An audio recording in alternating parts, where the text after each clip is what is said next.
I am somebody. I may be poor, but I am somebody.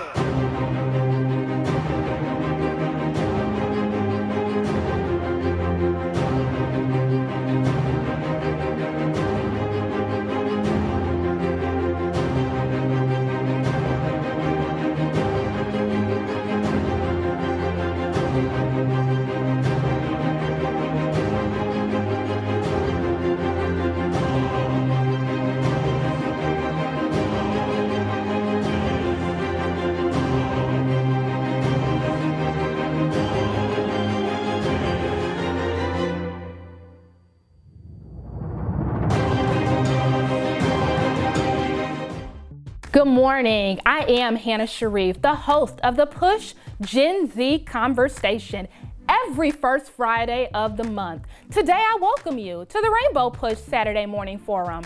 We bring this broadcast to you live every Saturday. We are live on Facebook and the Impact Network, one of the largest African-American owned television stations in the U.S.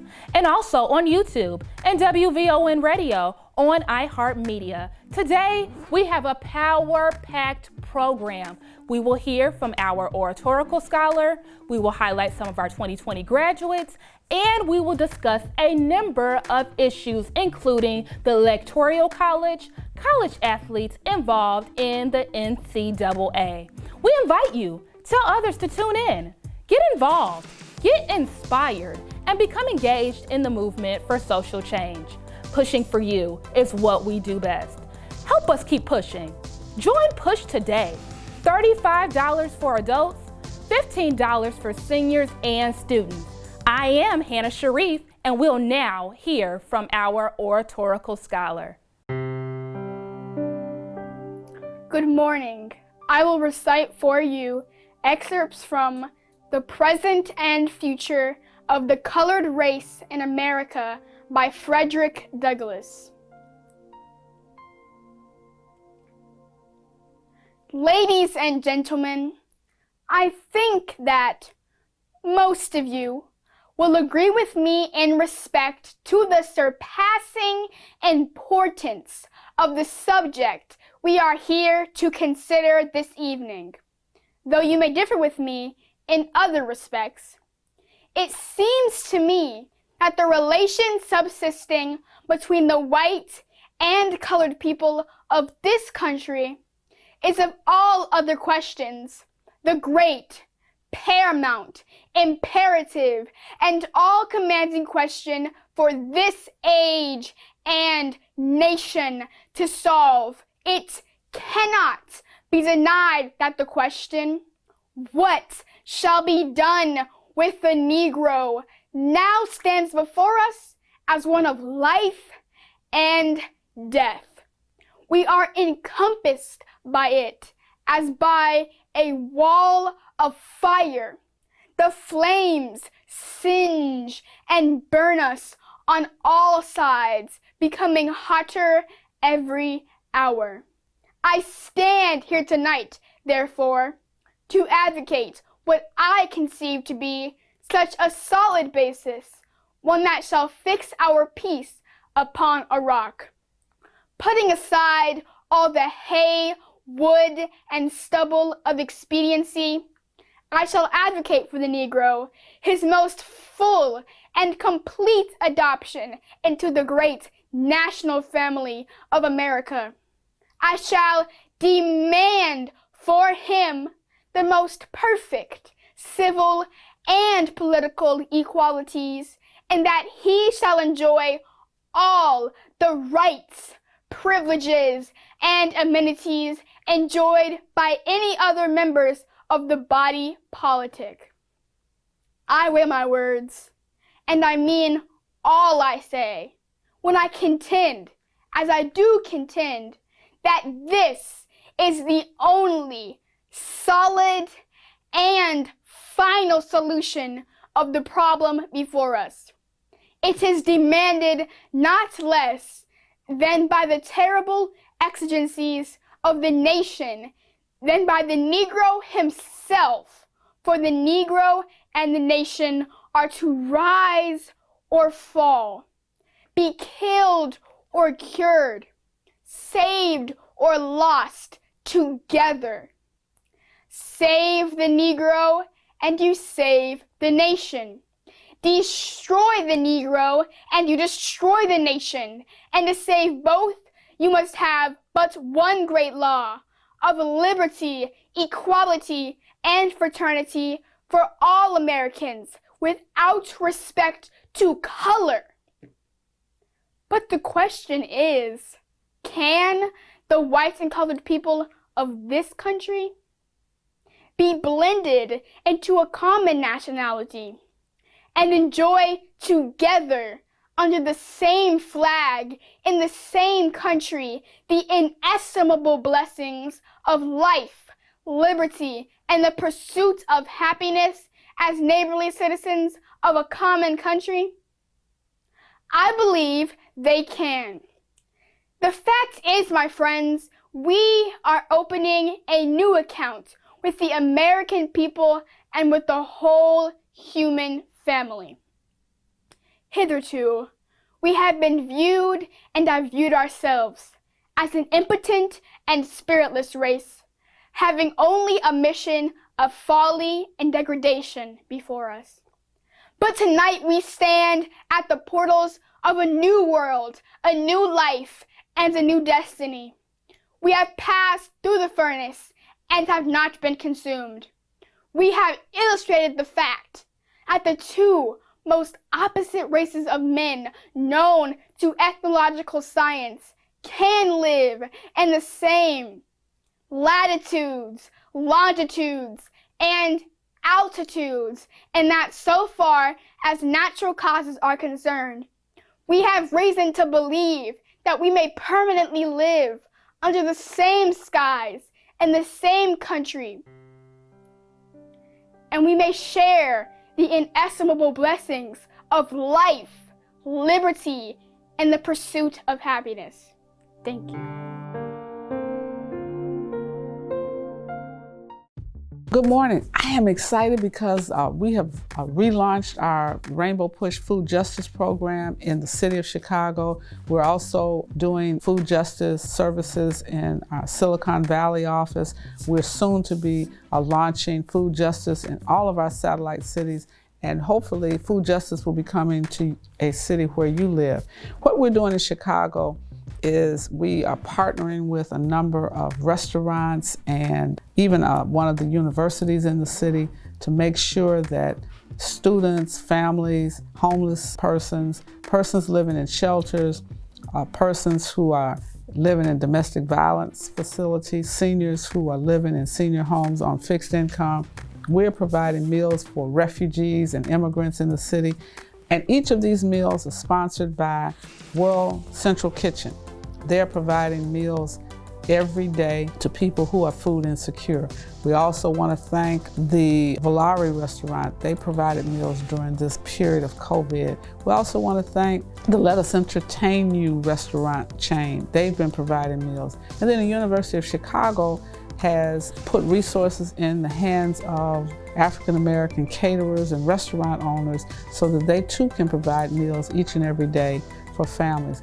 We've been serving several thousand meals each and every week since COVID and the shelter in place has occurred in Chicago. We're still providing meals, and if you're a restaurant owner and you want to be able to donate and support our food justice program, we welcome you. We thank all of our elected officials who have been distributing some of this food in the communities where they have been elected. We have many of our aldermen and our county commissioners have been a part of our food justice initiative. And the other thing that we're looking to do is to change the public policy that would allow families to not have a sufficient amount of food to eat every day. We will be, during the summer, partnering with our Black farmers to make sure that we go from farm to table in the city and in cities across the country, making sure that our Black farmers' products, fruits, vegetables, and meats, we'll be able to see them in our stores. We thank all of our supporters, all of our sponsors for our Food Justice Initiative. We thank Mr. Yusef Jackson for helping us to coordinate these many restaurants. I thank each one of you that deliver food, help us to package the food, to take it to those who are in need.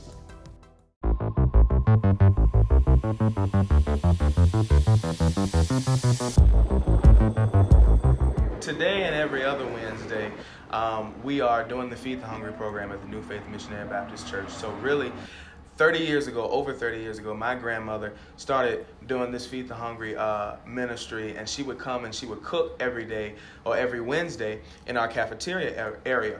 But when COVID happened and we had to shut that down, Push was offering these meals, and I asked them, could I have meals to take back to the New Faith Missionary Baptist Church for our Feed the Hungry program? And so today we are revitalizing that program as we have for the last few weeks, and we're giving away food to the community. Yes, sir.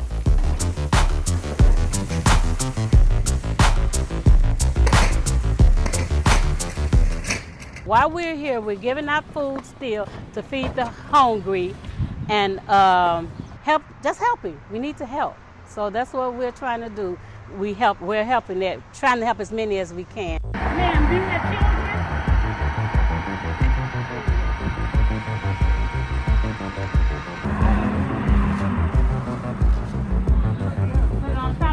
One of our first and foremost areas of service is helping people to eat. And so we need to be able to help people. And now we're living in food deserts and grocery store deserts on the back end of violent protest and unrest and looting in the south side of Chicago. And so now we have elderly people, people with disabilities, people who are less fortunate, who are not able to get adequate food. And so our first and foremost area of service is to feed the people in the community. They're living in deserts.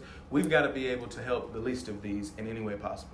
We want to make sure as many people as possible can benefit from the supplies we have. We don't want our children to go hungry. We don't want our seniors we don't want anyone to go hungry. Of course, we're always grateful to the Rainbow Push Coalition, Reverend Jesse Jackson.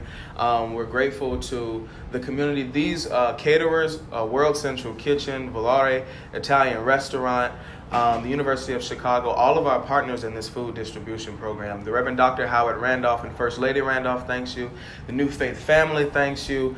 The Auburn Gresham community thanks you. And we are here at 8400 South Halsted Street every Wednesday at 11 a.m. to 1 p.m. giving out food to the community.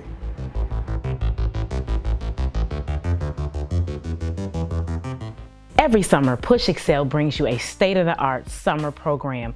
This year is nothing less. We are doing a virtual STEM program, and this year we will have theater, archaeology, music, arts, fitness, basketball, even Zumba. So, family, friends, everybody sign up, ages 7 to 15. Go to www.pushexcel.org for you to sign up for our virtual summer STEM program. As well as at the end of the summer, starting August 15, join us for our virtual college tour. We will have an entire week of activities for our high school students. Jump on the bus, www.pushexcel.org. All of our high school students, you will not be disappointed. Mary W. Jackson was born and raised in Hampton, Virginia. She was an engineer and a pioneer. Liftoff. We have a liftoff. Part of a small group of black women hired as mathematicians at NASA, helping America win the space race. She was known as one of the human computers at Langley. There they are in the front row, Jackson right there on the far right. Her role portrayed in the film Hidden Figures by actress Janelle Monáe. If you were a white male, would you wish to be an engineer? I wouldn't have to. I'd already be one. Jackson became the first black female engineer at NASA in 1958. She had to be granted special permission to attend class at the then segregated engineering school. I plan on being an engineer at NASA, but I can't do that without taking them classes at that all-white high school. And I can't change the color of my skin. So I have no choice but to be the first. And today from NASA, a major announcement. They will now name the agency's headquarters building in Washington, D.C. after Mary Jackson. Her daughter, Carolyn Lewis, tonight, saying we are honored that NASA continues to celebrate the legacy of our mother and grandmother. She was a scientist, humanitarian, wife, mother, and trailblazer who paved the way for thousands of others to succeed, not only at NASA, but throughout this nation. A family, a nation, honoring an American pioneer, hidden no more.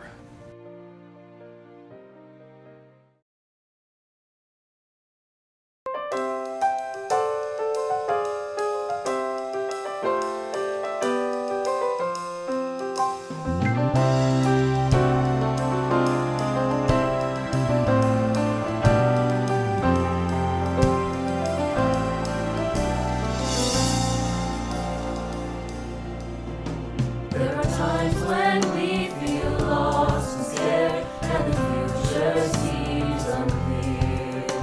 There are times we feel that no one cares, and we can't hold back our tears.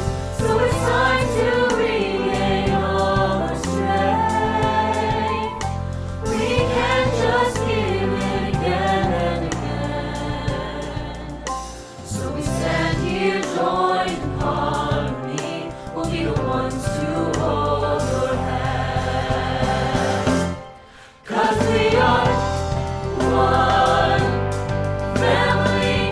We will still soldier on. 'Cause we are one community.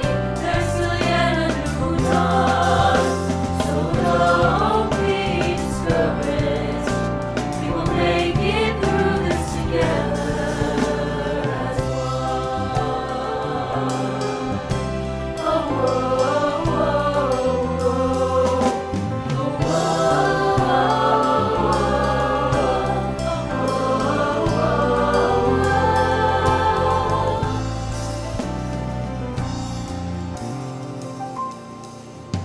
There are times it seems we can't move on, and it seems like we won't make it through.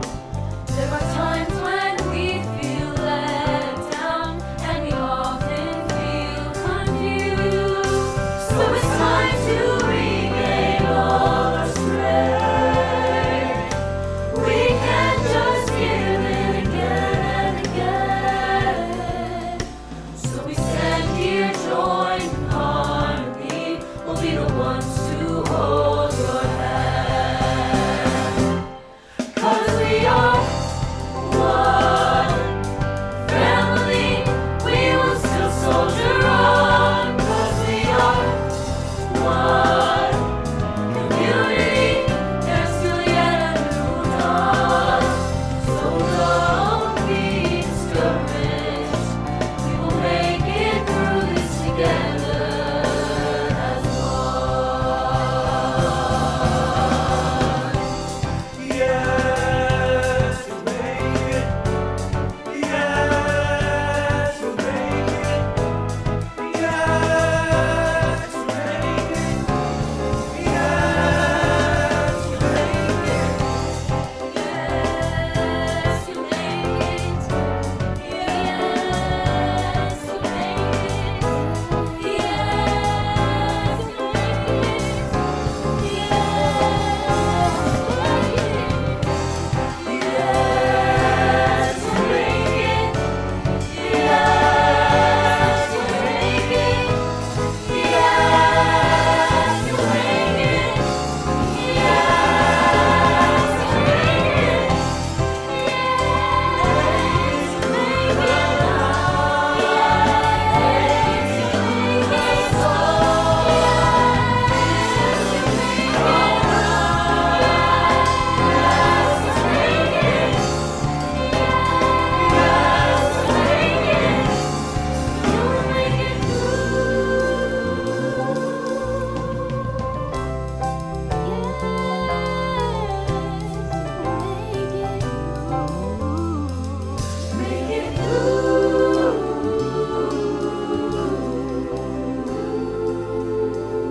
Lift every voice and sing till earth and heaven ring.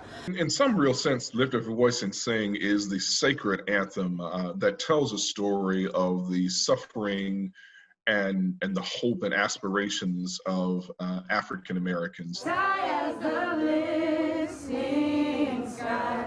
I think in a lot of ways, where the Star Spangled Banner leaves off in terms of expressing the existence and the personhoods of African Americans, Lift Every Voice and Sing picks right up and really tells a more accurate and complete story of the experiences of Black people in America. Sing a song full of the faith that the dark past has taught us. We've come a long way.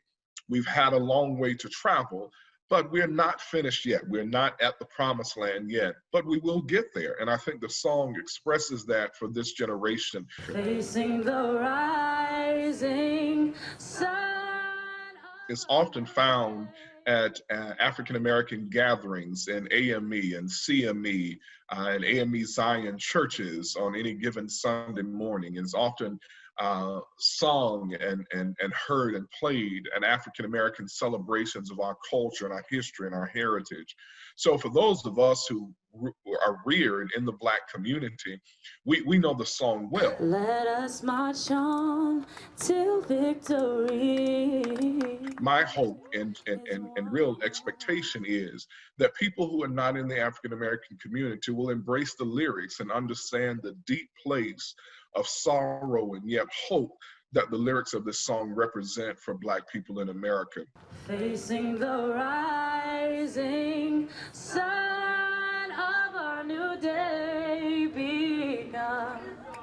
Let us march on till victory is won. Good morning. We are in the midst of a major drive to get more members, more people engaged and involved in Rainbow Push, supporting the programs of Push for Excellence and the Citizenship Education Fund. If you're interested in public policy and you want to help change the policies that impact those incarcerated, change the policies that impact students attending colleges and universities. If you want to be a policymaker, then you need to join Rainbow Push and join by paying your $35 right now. Some of you watch us every week.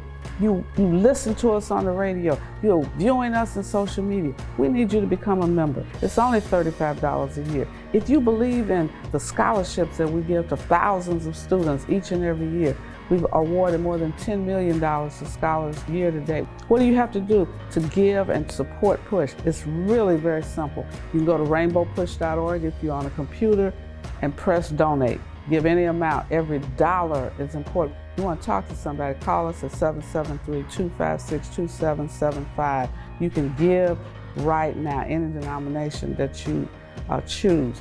You can text the word PUSH, P-U-S-H, to 41444. Text on your cell phone. Most of you have a cell phone. Just text PUSH, P-U-S-H, to 41444, and you can give any amount that you feel comfortable giving. Or call us 773-256-2775, or go to rainbowpush.org and just press donate. Wherever you are, you can support us as we keep pushing for you.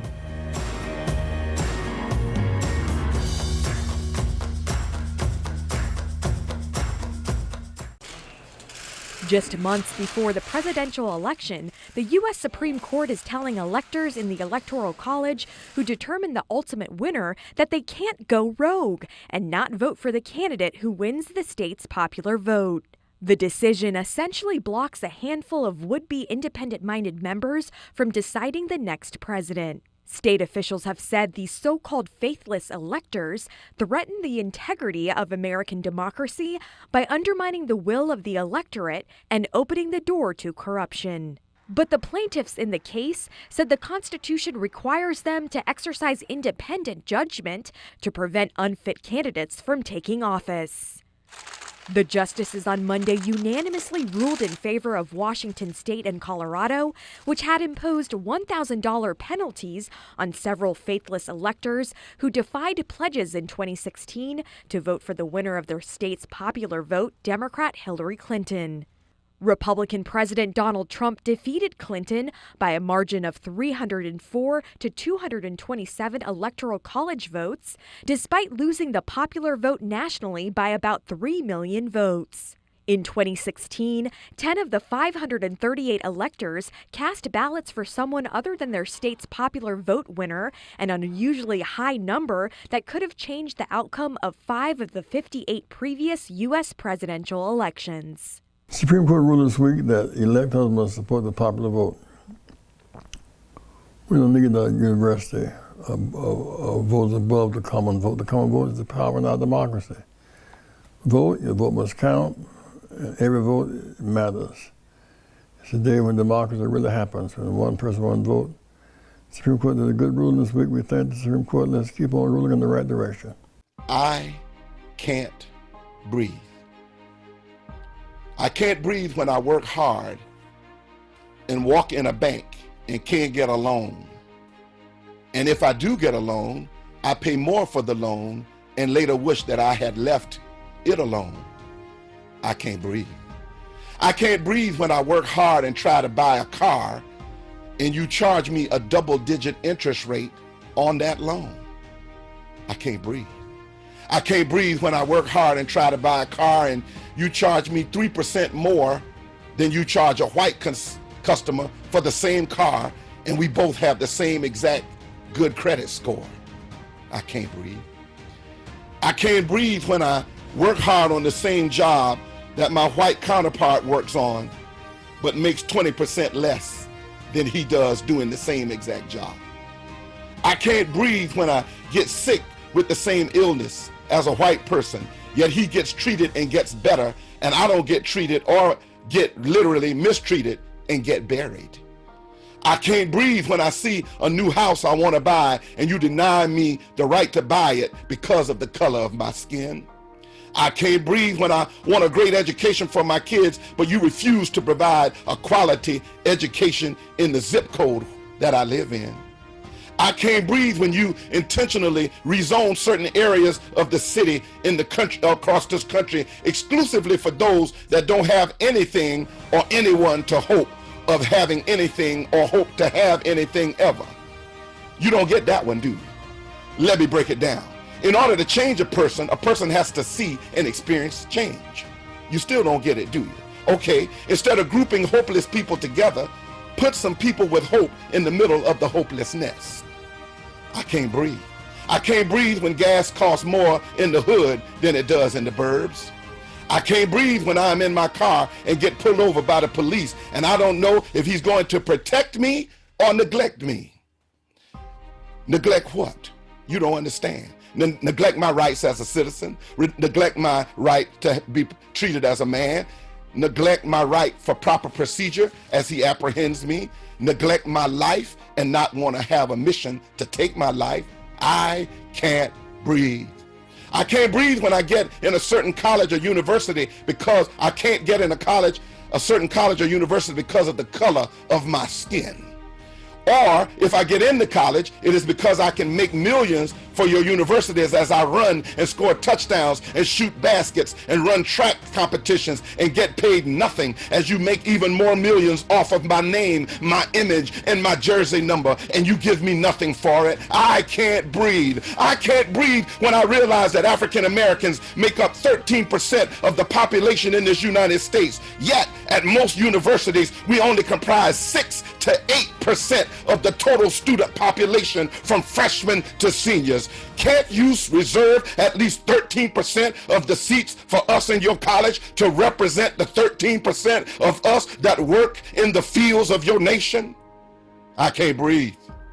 Oh yeah, I know it's hard to find qualified African Americans for your colleges, right? You just can't find good academically qualified people, can you? However, if you're a good athlete, you have no problem finding us if we can play sports.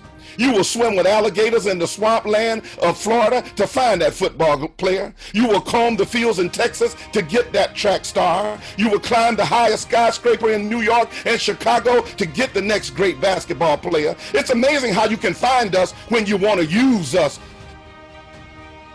so that you can get more money. But you still can't find us and give us a chance at intellectual prosperity. You can't find that black scholar, can you? I can't breathe. How can white Americans respect and appreciate diversity if they aren't educated and live around it? Or maybe that is the education that's taking place in the American colleges. Maybe that is the education that's taking place. White privilege, supremacy, entitlement, that's for you, Jake Fromm. That's for you, Drew Brees. Hard to teach those classes with black folk in it, isn't it? I can't breathe when I go to the store and get killed on the way trying to get back home. I can't breathe when the person that shot me on my way back from the store gets off scot-free because he stood his ground as I lost my ground. I thought we all walked on the same ground. Obviously we don't. White ground is precious ground, and it's more precious ground than black ground. I can't breathe. I can't breathe when I go out for a jog and you hit me first with your truck, then gun me down and you shout racial slurs as I take my last breath and stand over me and don't care that you're even being filmed. I can't breathe when the 3 men that murdered me go months before they even arrested me, after they hit me with the truck and call out all kind of names as I take my last breath. I can't breathe when I look at my son, when they leave, my sons, when they leave the house every day and every night, and I don't know whether they're going to come back home standing up or stretched out in a coffin. I can't breathe when I try to better myself and all you do is belittle my self-worth. I can't breathe. I can't breathe. I can't. I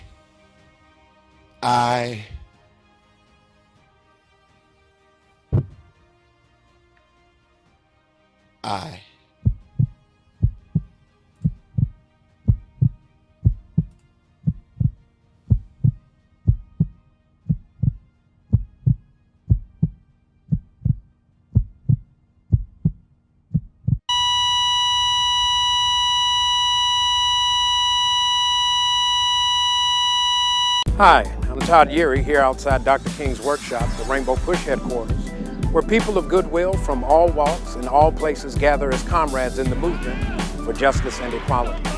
Social justice movements have been birthed in the imaginations of people in places just like this. You can be a part of this justice movement too. Join Rainbow Push as we fight for justice in the 21st century. Go to rainbowpush.org or dial 773-FREEDOM and remember, keep hope alive.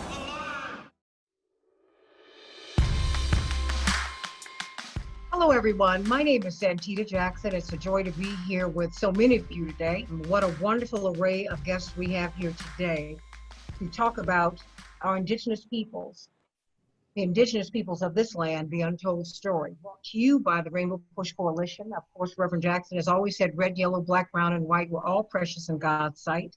And today we're here to talk about just that. Oftentimes, when we look at Independence Day, when we look at the 4th of July, when we look at Memorial Day, Labor Day, et cetera, et al., we neglect the story of the indigenous peoples of this land.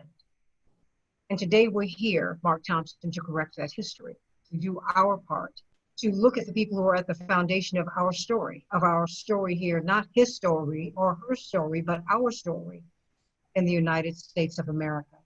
And so as we think of what to the slave is the 4th of July from 1852, that magnificent speech, our Frederick Douglass, the great emancipator, as we think about the founding documents, our Declaration of Independence, in which the indigenous peoples, our brothers and sisters, were labeled savages. As we think of the removal acts, as we think of so much of their story that we don't know, that is left untold on this Independence Day. And Reverend Jesse Jackson, I'd like to, of course, start with you, Reverend Jackson. I'm so glad that you're bringing us together on this Independence Day as we looked at President Trump at Mount Rushmore yesterday. Many people we saw, if you looked at certain news channels, Mark Thompson, we saw a very rosy picture. But many people don't know that he faced a good many protesters getting up to Mount Rushmore yesterday because indigenous people said that this is a desecration. And yet, Thousands of people persisted and insisted that they be at that event. Why did you want to tell the Indigenous people story today, Reverend Jackson? Good morning, Santita, and to the panel. You should know the truth, and truth shall set you free. Prophets say that America's original sin is slavery. It's not true. Original sin is genocide against the Native American population. America was born in the sin of slavery, shaped in the iniquity of white male supremacy, which was the root of it all. I want to thank Chief Hoskins, who is now a member of the Rainbow Pushers Board, as we seek to align ourselves with the indigenous population. 573 tribes of Native Americans across America. And because of the massive wipeout, there's so few of them, they hardly rate politically, but they rate morally, moral high ground.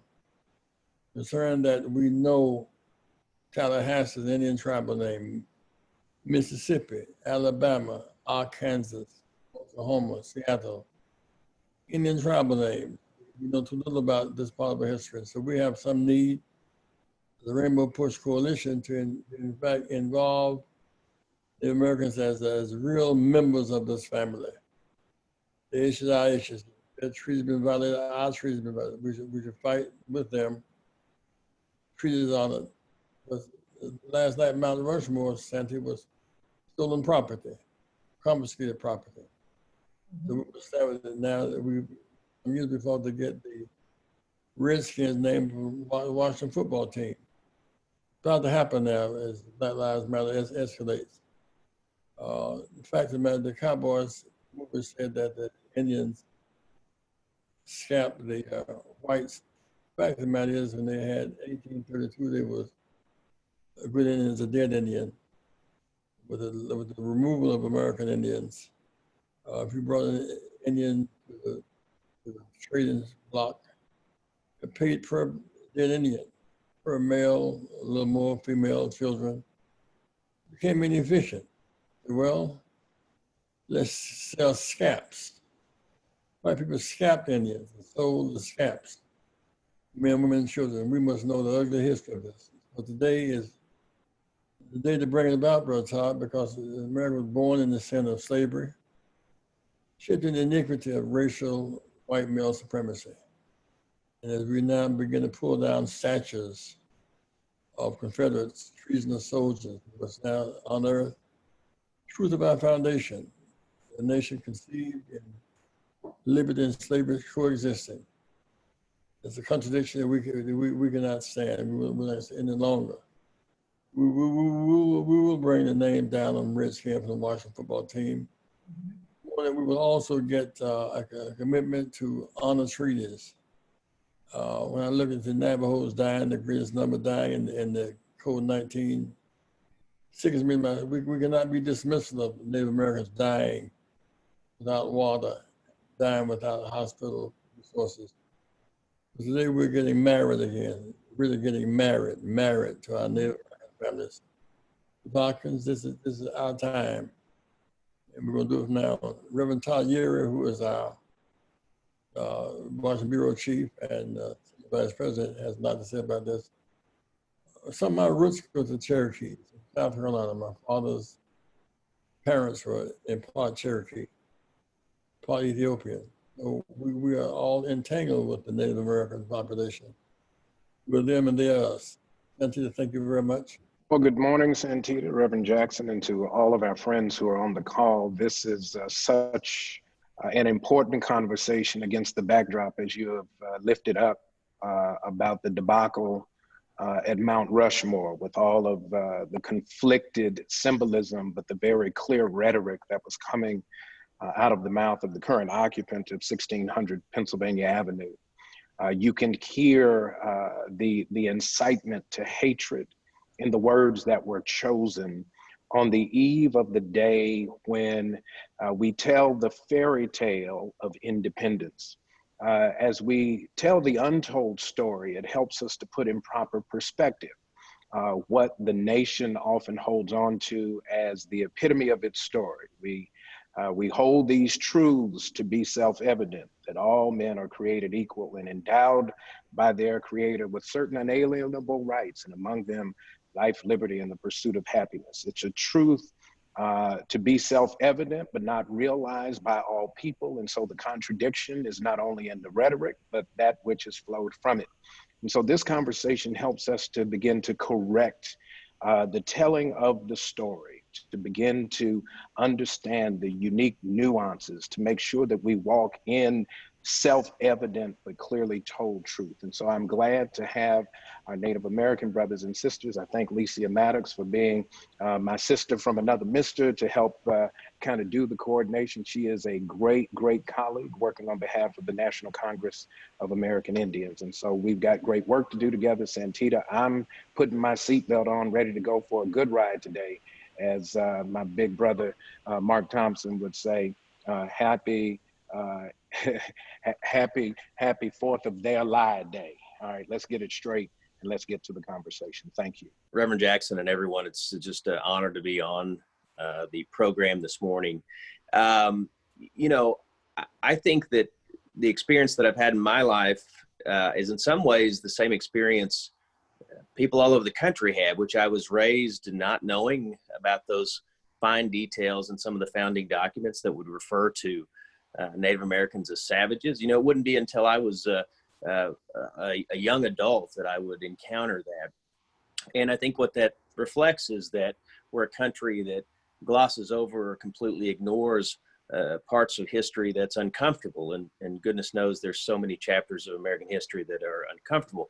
Many that are great, but many that are uncomfortable for Americans to talk about, but we have to talk about it. So I think that it's great that today we can talk about some of those difficult chapters.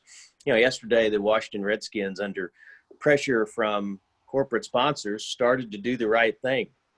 I was talking to my daughter about that. She was aware that Nike, you know, was going to put some pressure on the Redskins, but I said, you know, Nike doesn't do that if people don't raise their voices. And even though it's taken generations of raising people's voices, we had some results yesterday. So I want my daughter to feel encouraged about the future. And I think yesterday was a way to do that. But I'll tell you what was discouraging for her and me and my wife was the coverage of the protesters yesterday as the president went to the Black Hills, sacred for the Lakota people.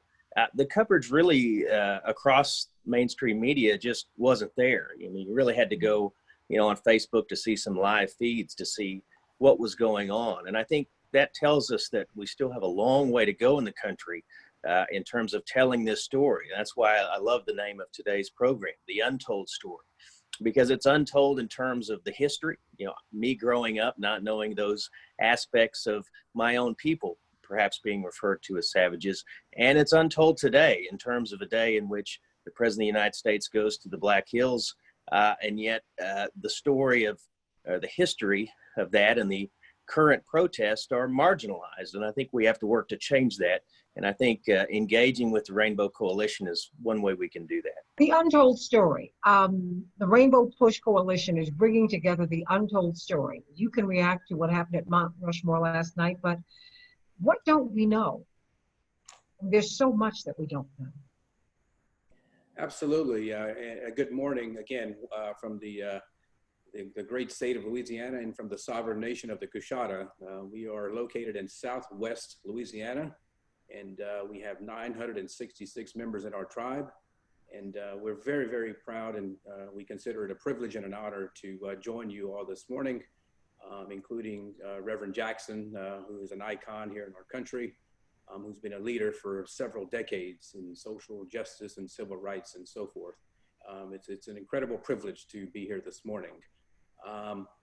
As you know, the story of Indian law and policy here in the United States is tumultuous, and for a lack of a better word, unbelievable. And in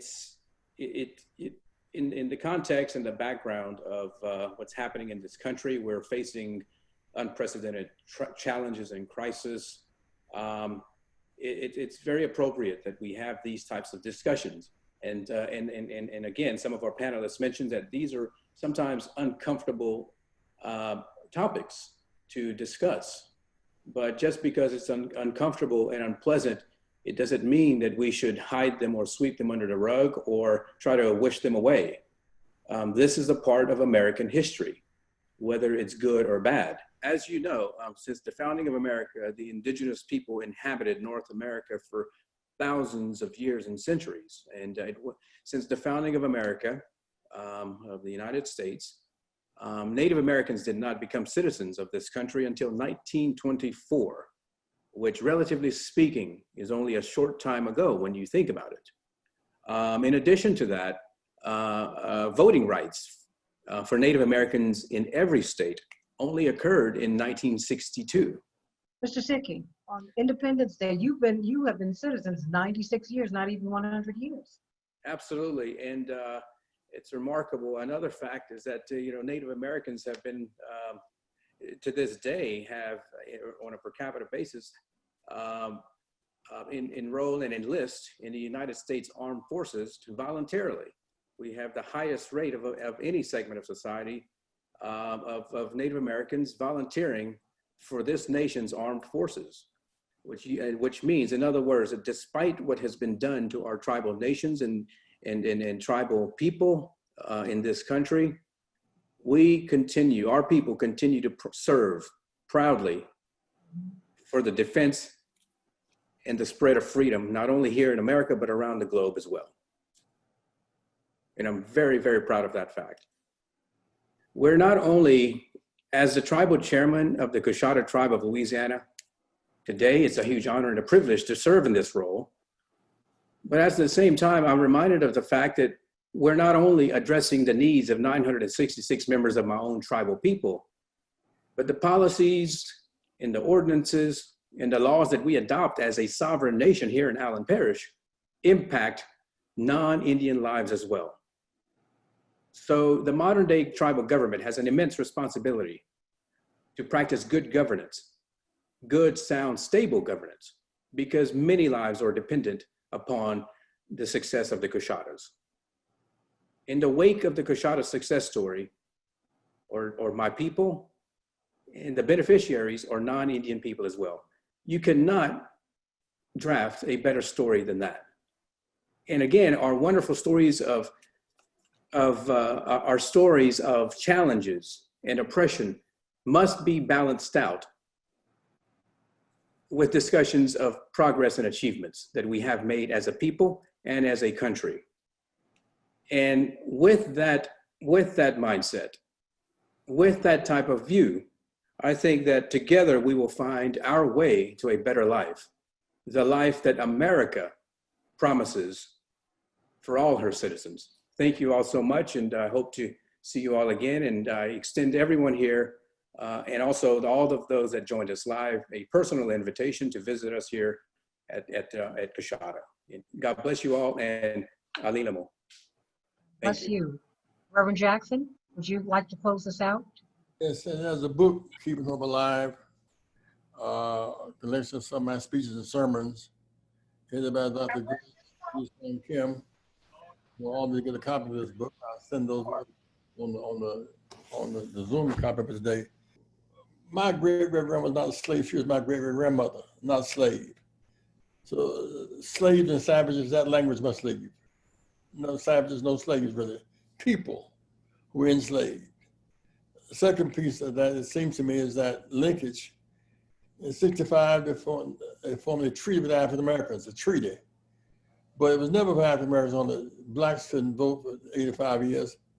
White women couldn't serve in Jersey in the South to 67.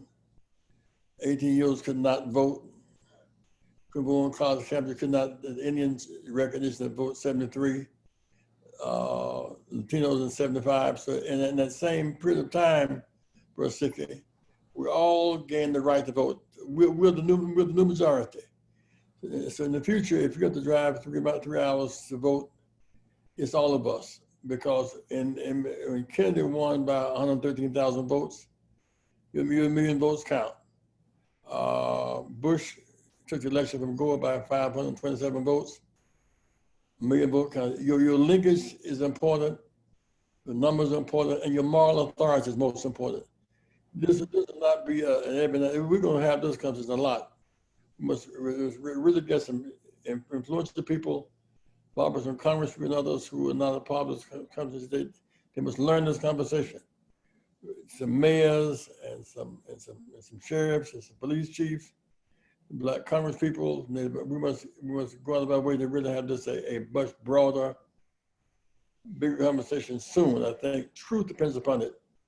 And in a time of Black Lives Matter and people of color matter, none matters more than the original peoples of our country. Cynthia, thank you for being my daughter and being both of the producers today. Dr. Todd and Shirley Davis, a big shout out to Shirley producer, Shirley. Pulling all of this together. And Reverend Jackson, I want to ask everyone, as we ask them to get your book, and that's a collection of some of your speeches. I can't wait so that we can hear straight from the heart, so we can hear many of your speeches from the 70s and the 80s. There's several things that come to mind. I remember when you were running for president, you were launching your bid in 1983. I think you were doing Meet the Press. And Chief Hoskin and Mr. Sickey, Reverend Jackson, my father was asked a question that was very insulting at that moment. One of the Kalb brothers, we would remember him, Attorney Jones and Reverend Dr. Yeary and Barbara Harwine and Reverend Thompson growing up. They were two prominent voices in journalism. I forget which brother it was. It was either Bernard or Mount Marvin, who asked Reverend Jackson, "Are you Black or American first?" And so I made note of your flags behind you, Mr. Sickey. You're not American. You are American and you are Native American. You're both. There's so many things coming from so many places, but you come from here. And we honor that. And we thank you for being with us today and giving us that lesson and showing us those flags. You take me back to my great-grandmother, now her stories about the Native American in our family. And it's a substantial history because my father's from this part of North Carolina. In South Carolina, you have the Low Country, which is where you have the plantations. Where he's from is where you had a real mixture of Africans, Native Americans, and Europeans, and they became a new people called the Melungeon people, which is really what he is. But you have to know those stories. You have to know that history. These are things that we have, Mr. Jones, Attorney Jones, we put them in the inner recesses of our minds as we've been fighting a Black-white struggle, and we have not known that the struggle is so much bigger than that, right? Ahosca, North Carolina today, Ahosca, North Carolina. Really? Well, you know, and your father is one of the first African Americans buried in his family plot because everybody else there is Native American. So we have a shared history, and we have a shared, not just shared blood, but a shared experience. And we thank you for sharing with us today, Chief Hoskin and Mr. Sickey. Your history, our history, the flags, thank you so much for that. And, you know, and I leave you today asking you to support the Rainbow Coalition because we need your help. 773-FREEDOM, 773-FREEDOM is our number, rainbowpush.org.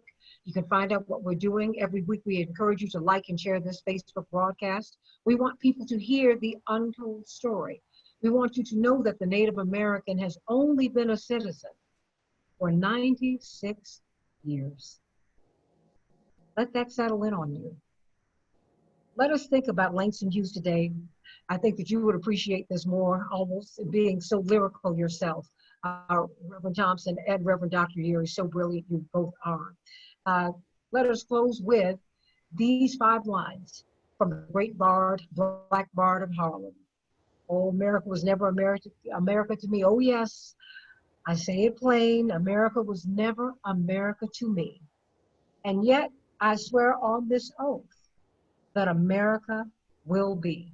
And I thank you all for being part of this conversation today because indeed, America is coming into being. Truly, we are going to make America great. We're going to make it there. We're going to get there. We're going to get there together. That's the only way. Reverend Jackson? This is in prayer. Reverend Todd Yeary, please. God, for this time together where you've convened family from near and far, we are humbled and grateful as we are reminded of the names and the presence of those who are now in the realm of the invisible, we are reminded that we are not alone.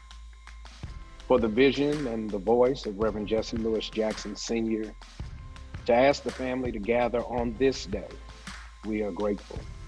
And so help us to link arms virtually while we're physically distancing. They used to say we were just 3/5 of a man, and we had to fight to be fully recognized.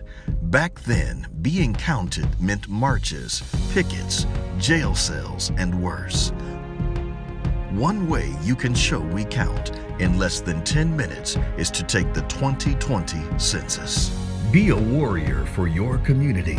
Be counted and make certain adequate funds and political representation are allocated to your state and your neighborhood. Just select one of these easy options. By phone, call 844-330-2020. Online at mycensus2020.gov or simply mail in your survey. Never forget, you are somebody. Don't delay. Take the census today. I am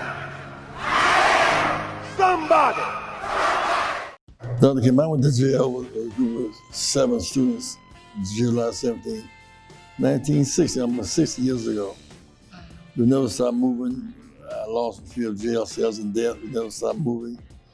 I thought it was time to write some of it down so the older generation can learn how we did and what we did and how global it was. Whether speaking about Mandela in South Africa, India, Qatar, Gandhi in India, here at home. This book tells the story, so please get it and give it to your friends. Read it, let's argue about it, let's discuss it. Yep, so the book is Keeping Hope Alive, Sermons and Speeches of Reverend Jesse Jackson Sr. It's quite a good collection. You know, we've got sermons and speeches from around the globe because you have made such a global impact, not just here in the U.S., but around the world. Thank you for tuning in to our International Saturday morning broadcast. We need your support. Here are ways to give to Rainbow Push Coalition. Text PUSH, P-U-S-H, to 41444 to support the work of Reverend Jesse Jackson Sr. and Rainbow Push Coalition. When you shop, Amazon gives. Visit Amazon Smile and select Push for Excellence as your charitable organization by starting your shopping at smile.amazon.com. Get involved with the movement.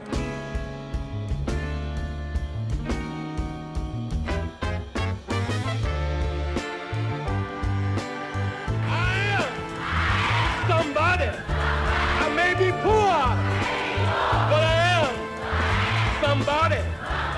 Join the movement. If you're not a member, become a member. I am somebody. Fighting the most important battles for freedom and justice for all. You made us change.